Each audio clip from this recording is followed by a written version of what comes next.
Bismillahirrahmanirrahim. Assalamualaikum warahmatullahi wabarakatuh.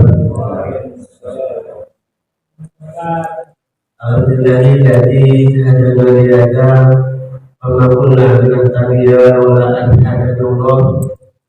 Asyhadu an la ilaha illallah wa asyhadu anna Muhammadar Rasulullah. Rabbi shrah li sadri wa yassir li amri wahlul 'uqdatam min lisani yafqahu qawli. Amma ba'du. Jamaah salat subuh yang dirahmati Allah Subhanahu wa taala. Mari kita bersama-sama memanjatkan puji syukur alhamdulillahirabbil alamin atas segala nikmat yang Allah telah berikan kepada kita semua, sehingga pada kesempatan pagi ini yang penuh barokah kita masih dapat diberikan kesempatan yang masih sehat walafiat, nikmat panjang umur, sehingga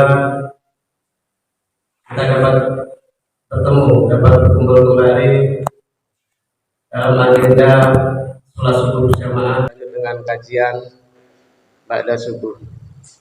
Mudah-mudahan Allah Subhanahu wa taala selalu merahmati dan meridhoi kita semua. Amin ya rabbal alamin. Sholawat beriring salam semoga tercurah pada baginda Nabi besar Muhammad sallallahu alaihi wasallam beserta keluarga, sahabat dan seluruh umatnya, yang mudah-mudahan kita yang hadir pada kesempatan pagi hari ini termasuk umatnya yang insya Allah dengan rahmat dan idenya Allah Subhanahu wa taala di yaumil akhir nanti kita mendapatkan syafaat dari baginda Nabi besar Muhammad sallallahu alaihi wasallam. Amin ya rabbal alamin. Bapak yang dirahmati Allah Subhanahu wa taala, pada kajian pagi hari ini sebenarnya calonnya adalah Ustadz Santo, karena beliau sedang sakit, akan digantikan oleh Ustadz guru kami, Ustadz Ali Sadi. Untuk itu marilah kita kirimkan Al-Fatihah untuk Ustadz Santo. Mudah-mudahan beliau yang sedang dirawat di rumah sakit Citama segera diberikan kesembuhan dan bisa beraktivitas kembali dan bisa memberikan kajian-kajian setiap minggu. Ala diniyah wa ala kulli niyatan sholihah. Al-Fatihah. A'udzubillahi minasyaitonir rajim. Bismillahirrahmanirrahim. Alhamdulillahirabbil alamin arrahmanir rahim maliki yaumiddin. Iyyaka na'budu wa iyyaka nasta'in. Ihdinas siratal mustaqim. Siratal ladzina an'amta 'alaihim ghairil maghdubi 'alaihim waladdallin. Amin. Selanjutnya kajian subuh akan disampaikan oleh Ustadz Ali Sadi. Bismillahirrahmanirrahim. Assalamualaikum warahmatullahi wabarakatuh.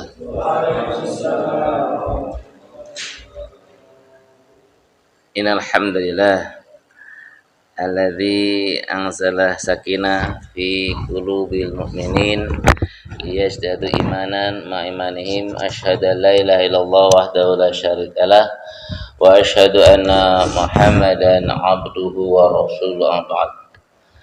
Faqad qala ta'ala fil karim, a'udzu billahi minasy syaithanir rajim. Bismillahirrahmanirrahim. Ya ayyuhalladzina amanu taqullaha haqqa tuqatih wa la tamutunna illa wa antum muslimun. Faqad qala Rasulullah sallallahu alaihi wasallam, man shoma ramadanan imanan wa ihtisaban ghufira lahu ma taqaddama min dhanbi. Faqad qala aidan,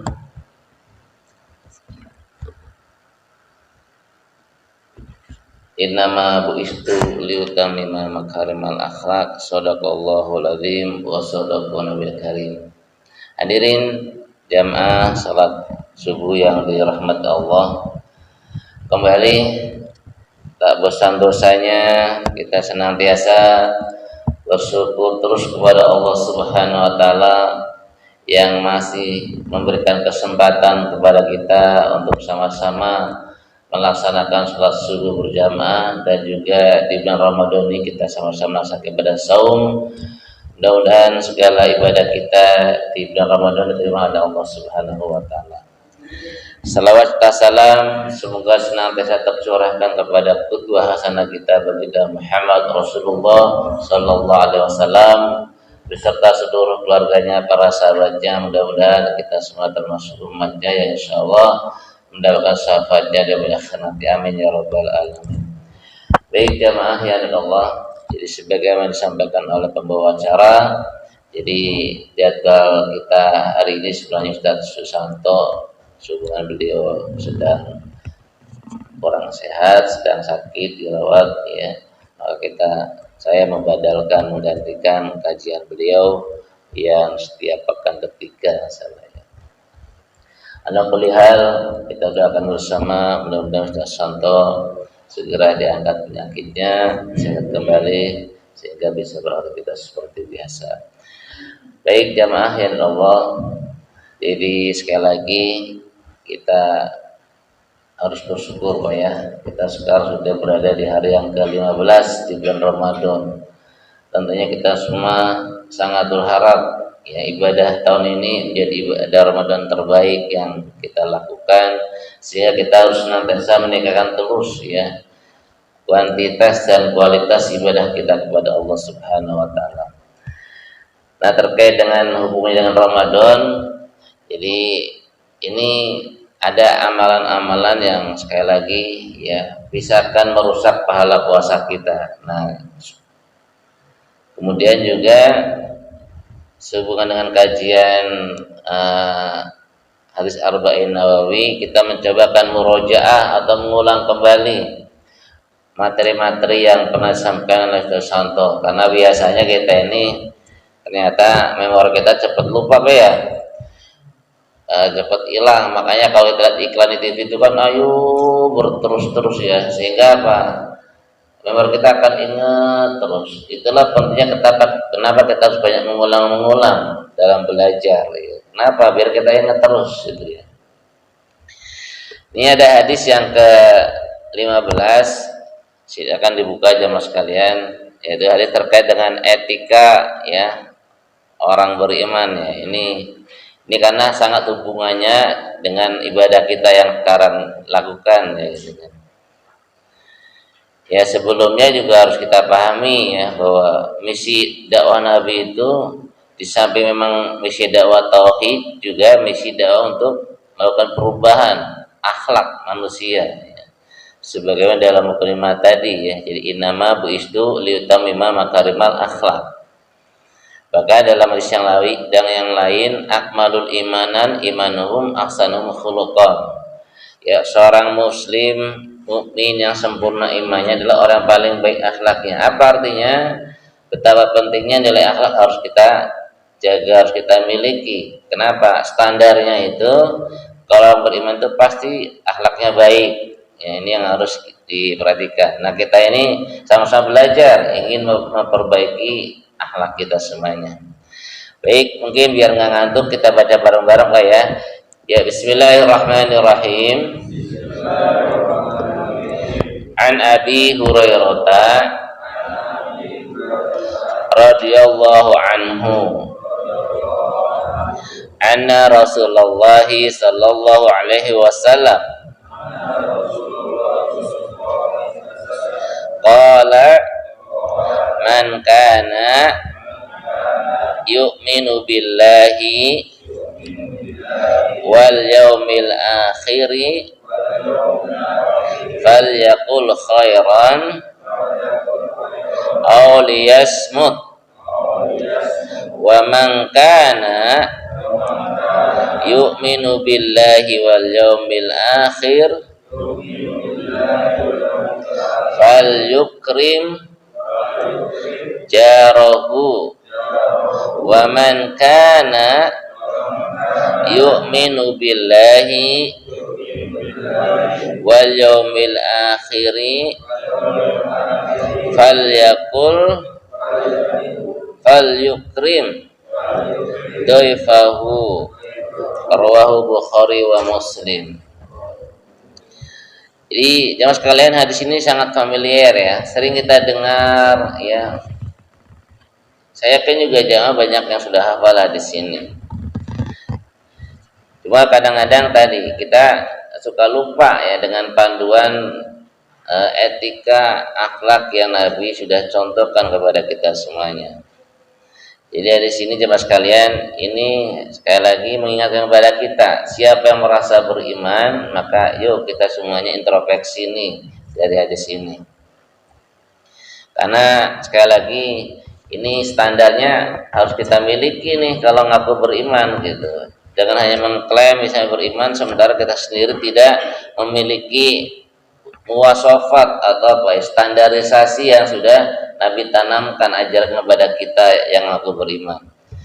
Ini di sini dari Abu Hurairah ya, sahabat Rasulullah yang sudah masyhur ya, dan banyak meriwayatkan hadis ya.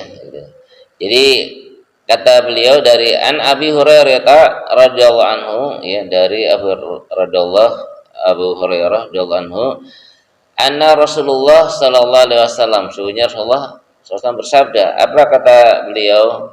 Qala man kana yu'minu billahi wal yaumil akhir falyakul khair aw liyasmut. Jadi barang siapa ya yang beriman kepada Allah dan hari akhir, maka kata Nabi falyakul khair aw liyasmut, maka hendaklah dia berkata yang baik ya atau diam. Ini sekali lagi jemaah sekalian, kita harus senantiasa menjaga ya. Jadi kalau kita merasa orang yang beriman kepada Allah dan hari akhir yang pasti akan terjadi ya, maka Nabi mengingatkan kepada kita fal yaqul khair aw liyasmut, maka kita hendaklah senantiasa berkata yang baik ya atau diam. Ini panduan buat kita semuanya jemaah sekalian. Karena kalau kita perhatikan, gara-gara perkataan itu dampaknya luar biasa ya gitu. Gara-gara perkataan orang yang tadinya kafir jadi muslim dengan mengucapkan dua kalimat asyhadu alla ilaha illallah wa asyhadu anna muhammadar rasul. Dengan perkataan mungkin dulu kita ya, orang yang tadinya haram jadi halal dengan pernikahan kan karena akad nikah. Dengan perkataan banyak orang dengan baca istighfar, tasbih, tahlil, ya, tahmid, itu Allah akan berikan limpahan pahala begitu banyak kepada hambanya yang pandai berzikir ya. Ini perkataan gitu ya. Dan sebaliknya juga, dengan perkataan banyak orang terjerumus kepada kehinaan di dunia sampai di akhirat nanti, banyak gitu. Nah mungkin era sekarang perkataan kan tidak identik dengan verbal ya. Sekarang ini mungkin dengan perkataan dengan medsos ya, dengan membuat status, bisa dengan di Facebook dan sebagainya, itu harus hati-hati. Kalau kita tidak bisa membuat status yang baik, yang bisa menambah semangat kita beribadah, dekat dengan Allah, bisa mengingatkan, mendingan nggak usah bikin status. Kenapa? Tadi ya, namanya jejak digital itu ternyata susah dihapus. Kalau banyak orang baca satu, orang beruntung baca semua, maka kalau itu namanya keburukan tadi, pahala dosa jariah akan mengalir terus. Maka hati-hati, ini termasuk perkataan yang mungkin sekarang di eranya era digital, bukan sekedar verbal, bisa aja juga berupa tulisan yang mungkin kita diisi dalam yang punya konten IG atau Facebook dan sebagainya. Ini harus hati-hati ya. Karena apalagi kalau ini ada undang-undang IT misalnya, yang hoak-hoak ini misalnya. Ini terkait dengan perkataan ya Mas. Jadi sekali lagi kita harus menjaga perkataan kita ya. Jadi kalau nggak bisa ngomong baik, mendingan diam. Atau ya jangan buat konten-konten juga yang barangkali yang artinya berdampak tadi kepada kegaduhan ya di lingkungan keluarga, masyarakat juga. Ini juga harus hati-hati. Jadi kembali jemaah sekalian, ini dalam hadis ini Nabi mengajarkan ya, yang pertama tadi, kalau kita mengaku beriman kepada Allah dan hari akhir, maka berkatalah yang baik ya. Lawannya baik ya adalah dusta, berkata dusta. Nah, pernah dibahas juga dalam kultum Ramadan, kata Nabi khamsun yuftirun nasa shaim. Ada 5 perkara yang bisa membatalkan pahala puasa. Apa? Dan al-kadzibu, yang pertama kata Nabi, dusta itu akan membatalkan pahala puasa. Ini terkait dengan perkataan al-kadzibu itu. Al-ghibatu sama, ghibah juga perkataan, ngomongin orang ya sedang puasa tapi ngomong sana sini gitu kan. Ini naudzubillah, jangan sampai kita segera istighfar kalau sedang asik ngomongin orang, stop ya. Bahkan termasuk sedekah paling buruk adalah mentransfer pahala kepada orang lain. Apa maksudnya? Amalan kita kalau membicarakan darah kita, maka pahala kita akan ditransfer ke orang yang kita omongin, digibahin. Ini yang harus kita ingat-ingat tuh. Termasuk nanti di akhirat itu banyak orang yang tidak merasa beramal kalau punya amalan yang besar. Misalnya orang nggak pernah haji, umroh atau apa, di sana ada catatan amal haji dan umroh, dia kaget, loh kan saya nggak pernah umroh dulu di dunia, nggak pernah haji. Itu transferan pahala yang dilakukan oleh si fulan kepada kamu. Apa artinya ini? Bahayanya kalau kita ghibah tadi. Jadi diingetin diri kita, istri, keluarga, jangan sampai terbiasa dengan hal-hal seperti itu. Karena kehancuran sebuah masyarakat, kenapa? Menyebarnya tadi dusta-dusta di tengah masyarakat. Ya mungkin kalau kita bicara ke Indonesia juga kan, kita ini hancur karena apa? Banyak janji palsu yang belum terpenuhi ya. Kampanye dulu menggebu-gebu, tapi hasilnya akhir seperti ini. Apa akhirnya? Ya kita dampaknya tadi masalah kenaikan harga ya dan sebagainya. Ini kenapa? Janji-janji yang tidak ditepati karena dusta. Hati-hati, maka apa? Tidak keberkahan kalau banyak dusta di sebuah negeri masyarakat. Jadi hati-hati ya. Jadi yang pertama, kembali sama sekalian, jadi lawan daripada khair adalah dusta. Maka hati-hati ya. Yang kedua tadi adalah kata Nabi yang 5 hal yang bisa membatalkan pahala puasa adalah al-ghibah, menceritakan aib saudara kita ya. Kemudian yang tak kalah penting adalah kemudian an-namimah, orang suka mengadu domba ya. Dulu dalam riwayat Nabi pernah dalam sebuah safar ya, beliau melihat 2 makam yang sedang disiksa, kata Nabi. Apa penyebabnya? Dia tanya orang itu an-namimah, suka mengadu domba, berarti masalah ucapan. Yang satu adalah karena tidak berhadas ketika istinjanya, sehingga Nabi kemudian menancapkan kelapa korma di atas makam tersebut ya, kemudian berharap semoga Allah meringankan siksanya ya orang dikubur tadi sampai kelapa itu kering. Ini juga peringatan buat kita. Jadi orang bisa dikubur gara-gara tadi ya, ucapannya. An-namimah, suka mengadu domba saudaranya. Dia nggak suka kalau temannya damai, saling agar ribut ya, ngomong A B, kemudian terjadilah keributan. Itu an-namimah, jenis sekalian. Kemudian an-nadhara bis-sahwa ya, jadi melihat dengan syahwat juga hati-hati nih.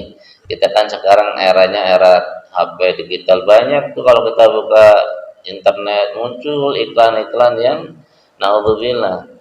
Kalau memang itu tidak pantas jangan dilihat ya. Dengan syahwat ya, itu nggak boleh. Kenapa? Kan menggugurkan pahala kita, puasa kita gitu. Itu jebakan-jebakan setan ya, untuk menghancurkan pahala ibadah puasa kita. Kemudian wal-yaminul kadzib, yaitu orang yang sumpah palsu. Ini kembali ya, ini ratanya kaitannya dengan masalah tadi ya. Kita menjaga pahala puasa kita jangan sampai gugur, di antara tadi karena masalah ucapan. Jadi yang pertama tadi, kalau orang beriman kepada Allah dan akhir, maka dia hendaklah berkata yang baik atau diam. Yang kedua, jamaah sekalian, wa man kana yu'minu billahi wal yawmil akhir falyukrim jarahu. Jadi Nabi juga mengingatkan, barang siapa yang beriman kepada Allah dan hari akhir, maka falyukrim ya, muliakan adalah jarahu, tetangganya. Ini Kita kan hidup tidak sendiri jemaah sekalian. Kita punya tetangga, kita tinggal di masyarakat ya. Maka Islam memberikan panduan kepada kita dalam hidup di masyarakat, kita harus menjadi orang yang senantiasa menjaga ketentraman di lingkungan masyarakatnya. Maksudnya apa? Kita nggak boleh buat kegaduhan di lingkungan sehingga orang tidak nyaman dengan kita. Ini yaitu orang terdekat dengan adalah tetangga. Nah, makanya Nabi mengingatkan kalau kita mengaku beriman kepada Allah dan Rasul maka muliakanlah tetangganya. Gitu. Artinya apa? Jangan merasa tetangga tidak nyaman dengan keberadaan kita, ya. Tidak nyaman ini gara-gara si A, aduh jadi kayak gelisah resah gitu kan. Itu bahaya tuh. Apa artinya kalau orang beriman itu tetangga nyaman dengan kita? Jangan sampai kita orang yang tidak dikehendaki keberadaannya di lingkungan masyarakat kita. Nah, untuk gitu. Kalau kita bicara tetangga itu kan ya luas ternyata apa cakupannya ya. 40 rumah sebelah kanan, kiri, depan, belakangnya. Jadi luas. Jadi kalau kita paling mungkin sampai blok D, sampai blok P ya, terus itu lingkungan yang ada sekitar kita dekat dengan kita. Itu tetangga kita.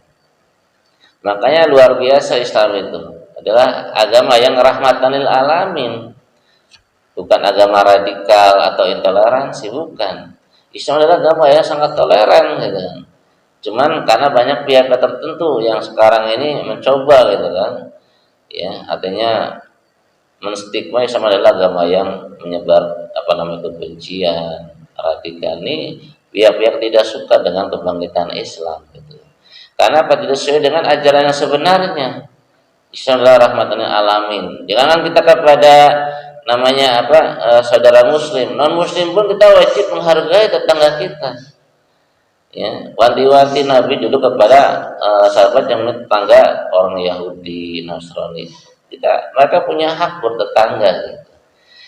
Intinya tadi jemaah sekalian, kita dalam hidup bertetangga tadi, kita jangan sampai keberadaan kita itu kemudian tadi mengganggu kenyamanan saudara kita, tetangga kita. Dalam segala hal, mungkin masalah bertetangga, masalah yang mungkin yang sering kita suka terganggu mungkin masalah suara-suara itu kan, musik dan sebagainya, itu harus perhatikan. Nggak boleh kita menyetel sesuatu yang kemudian kita tidak nyaman. Perhatikan, nggak boleh egois misalnya. Dalam bab makanan kalau ada saling berbagi itu sunnah dari Nabi gitu. Itu terkait dengan memuliakan tetangganya gitu. Kemudian jemaah sekalian, ini yang ketiga, ini panduan etika orang beriman adalah wa man kana yu'minu billahi wal yawmil akhir falyukrim dhaifahu. Jadi siapa yang mengaku beriman kepada Allah dan akhir maka muliakan dhaifahu, yaitu tamu gitu kan. Ini tamu ini ternyata para ulama yang dikatakan tamu itu orang yang tinggalnya bukan di sekitar kita, beda kota misalnya. Misalnya dari Bogor, orang Sukabumi, Mengpurba itu tamu gitu. Dari Bandung, bukan orang yang tinggal di sekitar wilayah kita. Ya tamu itu begitu. Kalau orang yang tinggal di sekitar kita bukan tamu namanya, ya. Itu jar, yaitu orang yang berkunjung kepada kita. Dan haknya beda. Kalau ada tamu dari luar kita wajib ya menjamunya, menghormatinya.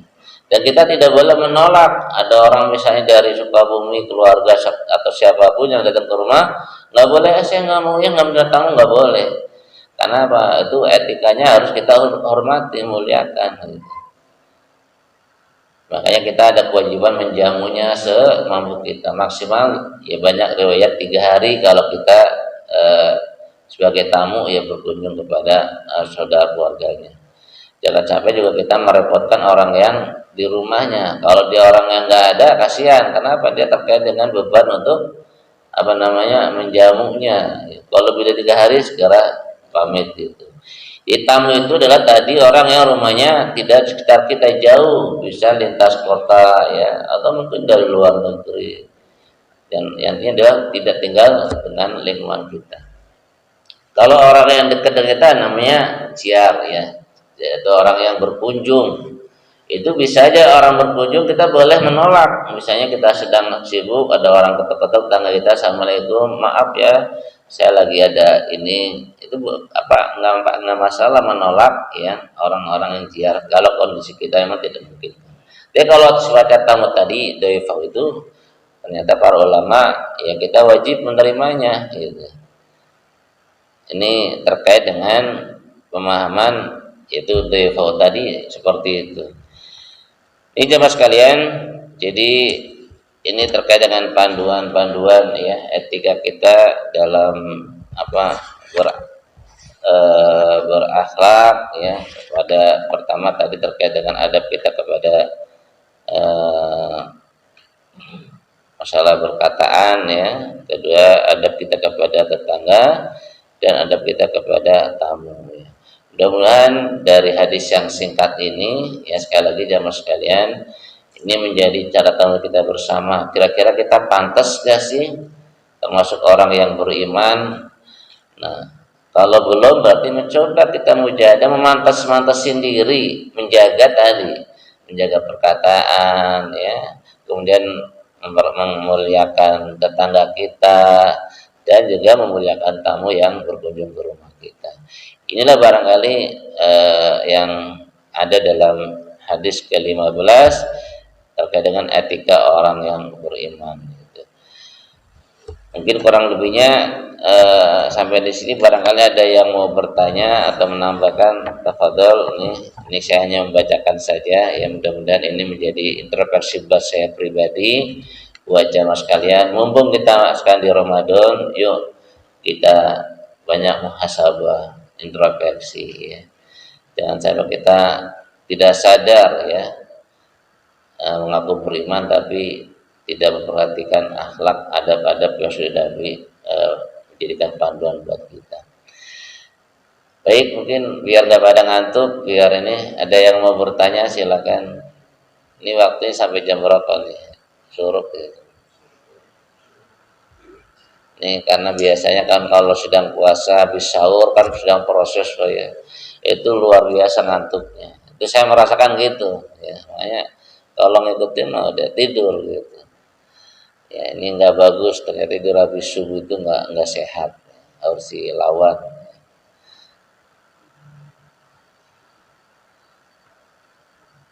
Nih Pak Iwan lebih tahu tentang praktisi kesehatan nih. Iya, habis subuh udah berat ini.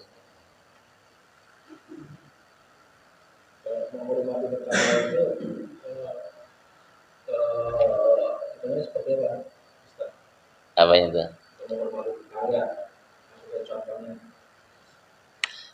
Banyak ya, mau bertangga atau misalnya apa ya. Tadi kita jangan membuat tetangga tidak nyaman dengan kita, apa aja bentuknya. Bisa dengan ucapan kita atau perbuatan kita. Kan kadang-kadang orang tidak nyaman. Ya contohnya misalnya ya terkait dengan ini sering ribut nih masalah air, masalah sampah, itu sering tuh konflik gitu. Kalau kita tidak ada sikap untuk menghormati. Saya pernah cerita ya, ada teman saya tinggal di perumahan Pura itu Bojonegoro itu. Dan tetangga itu tadi kalau ada orang berkunjung ke rumahnya itu motor kenceng ngurung kan terganggu, ada tamu datang ya dia orangnya menunjukkan tidak sukanya itu klakson ya, dengerin musik yang kencang padahal tetangganya ada tamu dari luar kan dia nggak nyaman ya, gitu. Bahkan sampai airnya pun dari paralon yang ada ditempahin di depan halamannya, misalnya airnya disalurin. Kan jadi orang tidak nyaman. Itu sampai seperti itu gitu kan. Jadi diingetin RT-nya tapi tadi ya.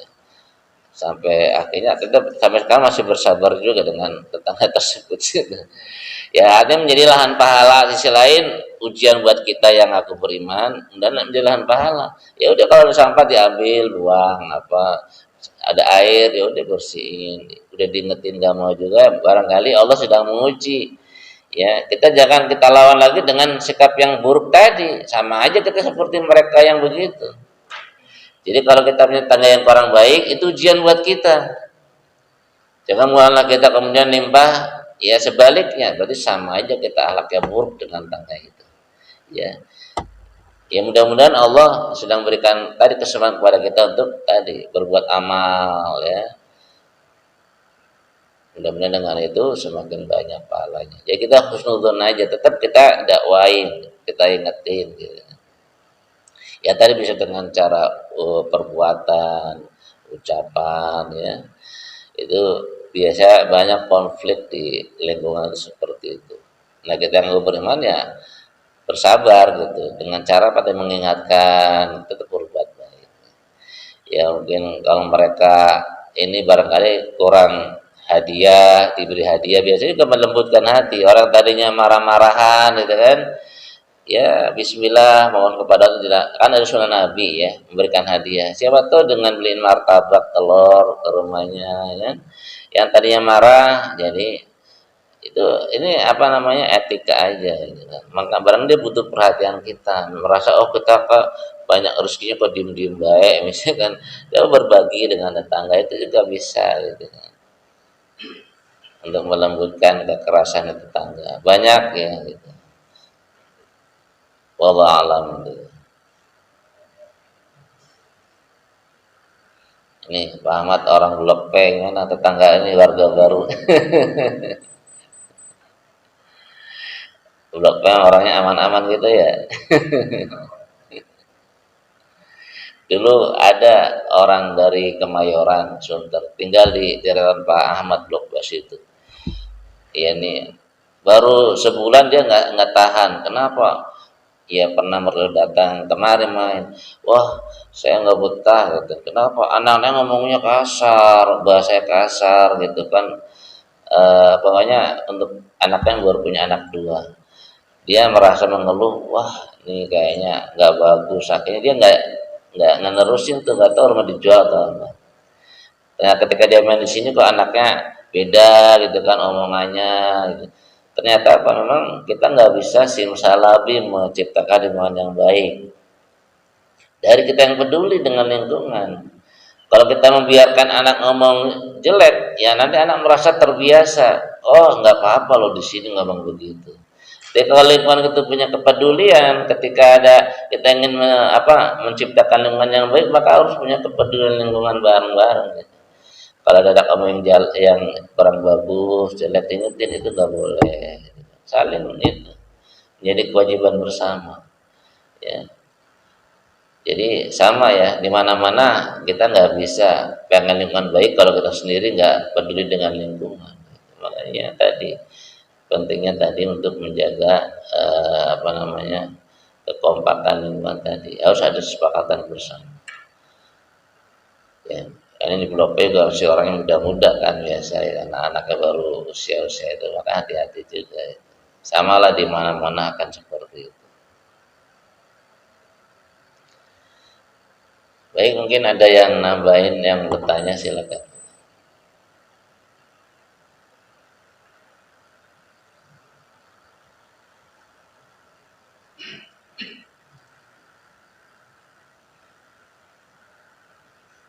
Kalau diam-diam begini akhirnya ngantuk semua bubar. Ini mau bacain tulisnya kecil-kecil ya. Ini termasuk syarah ya. Hadis Arba'in di kitab Al-Wafi ya. Dr. Mustafa Dib Al-Bugho ya. Jadi banyak yang hadis Arba'in itu yang mensyarahkan, yang menjelaskan. Kalau kita mentafsirkan Quran ya, artinya banyak ya. Keutamaan untuk menghafal hadis itu ada. Kenapa? Keutamaan untuk menghafal hadis. Banyak utamanya. Salah satunya kalau kita hafal memahami ini sebenarnya orang kita akan dikatakan faqih dalam agama kalau saja 4 bulan sini kita hafal, kita paham. Ya. Yang jelas juga dalam riwayat termasuk orang yang akan dengan syafaat adalah orang yang menghafal hadis nanti. Jadi syafaat nanti akan diberikan syafaat. Ya. Itu diantara begitu. Kenapa? Berarti kita mengkutuah kepada Nabi, mencontoh kepada Nabi. Hanya banyak ya manfaat dari orang yang menghafal, memahami, dan pastinya harus mengamalkan ya hadis, karena bagaimanapun hadis itu merupakan manhaj kedua setelah Al-Quran.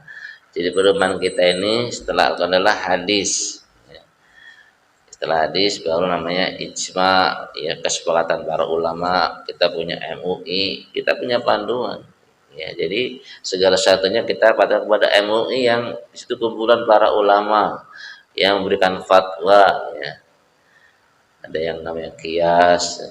Jadi ini kita ada panduan sebenarnya. Kita nggak boleh melakukan sesuatu tanpa ada alasan dalil yang memerintahkan kita untuk melakukan suatu amal. Jadi banyak ya hadis itu diantara seperti itu.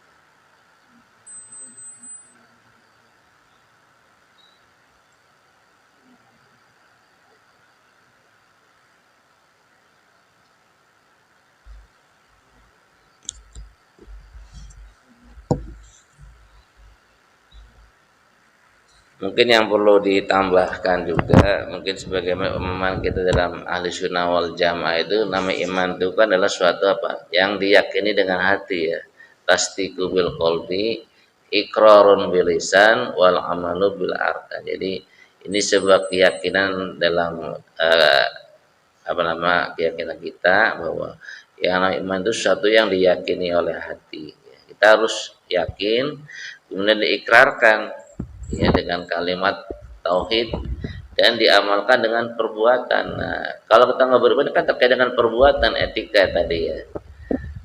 Jadi kalau kita nggak beriman bukan sekedar keyakinan, tapi perbuatannya apa, amalnya seperti apa. Nah ternyata ini luar biasa. Hadis ini juga menghubungkan antara iman dan amal gitu, dengan perbuatan. Jadi tidak sekedar hanya mengklaim beriman saja, kalau ternyata apa tadi tidak menjaga lisan, tidak memuliakan tetangga, tidak memuliakan tamu. Inilah barangkali pedoman-pedoman yang singkat tapi luar biasa kalau kita bisa amalkan. Baik, kalau tidak ada mungkin kajiannya sampai di sini. Udah hampir biasa sampai jam 6 lewat ya. Baik, barangkali ada yang mau ini lagi di ini.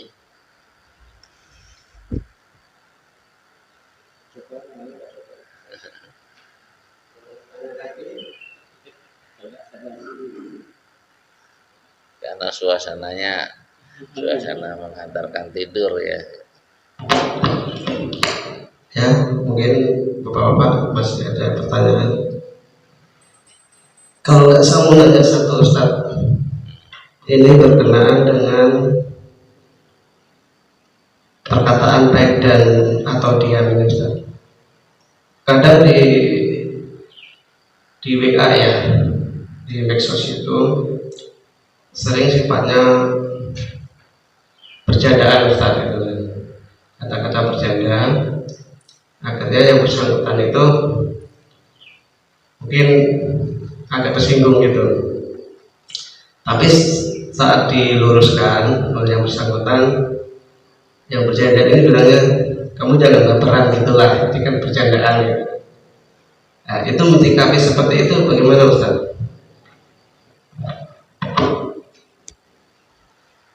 Pertama memang tadi kembali menjaga masalah perkataan atau baik yang verbal maupun tulisan. Jadi walaupun bercanda, kalau Nabi itu bercanda benar gitu ya.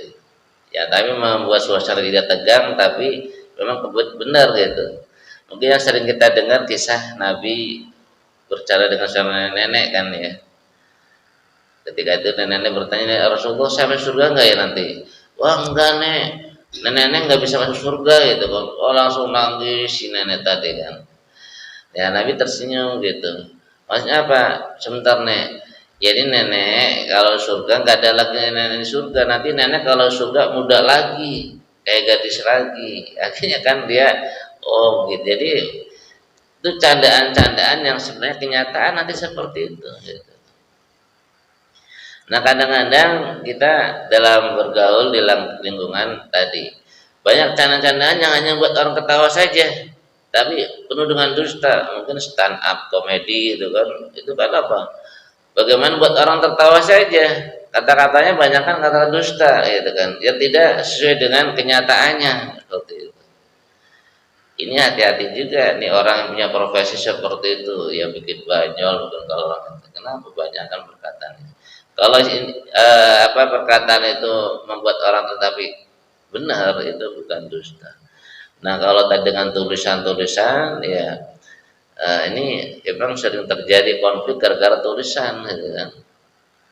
Apalagi sampai membawa-bawa masalah akidah, membawa saling curiga dengan saudara, itu bahaya gitu.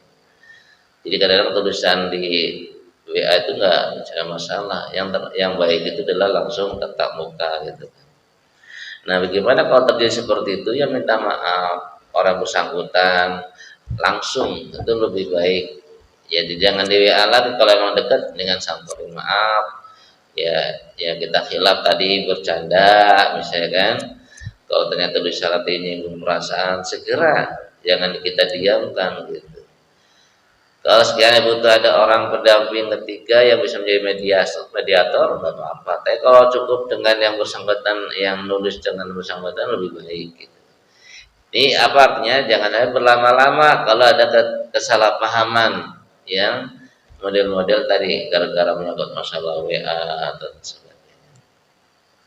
Kenapa? Kata Nabi nggak boleh lebih dari 3 hari mendiamkan saudara kita. Makanya lebih cepat lebih baik segera gitu. Kalau ada yang tersinggung, yang baperan tadi, memang betul manusia itu tidak semuanya suka dengan hal seperti itu, candaan. Ada orang yang males gitu kan, makanya gampang tersinggung. Ya jangan gitu. Hati-hati juga tadi terkait dengan masalah ini perkataan itu. Mungkin yang lebih baik kalau ada hal seperti itu segera datengin, ya minta maaf, ya. Insya Allah lebih baik gitu kan. Kalau butuh ada orang mediasi, ya nggak apa-apa.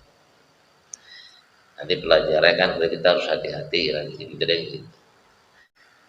Jadi kalau dosa, kalau dengan Allah sangat simpel, dengan istighfar, suatu buat selesai ya gitu. Kalau salah dengan Allah, kesalahan dengan Allah.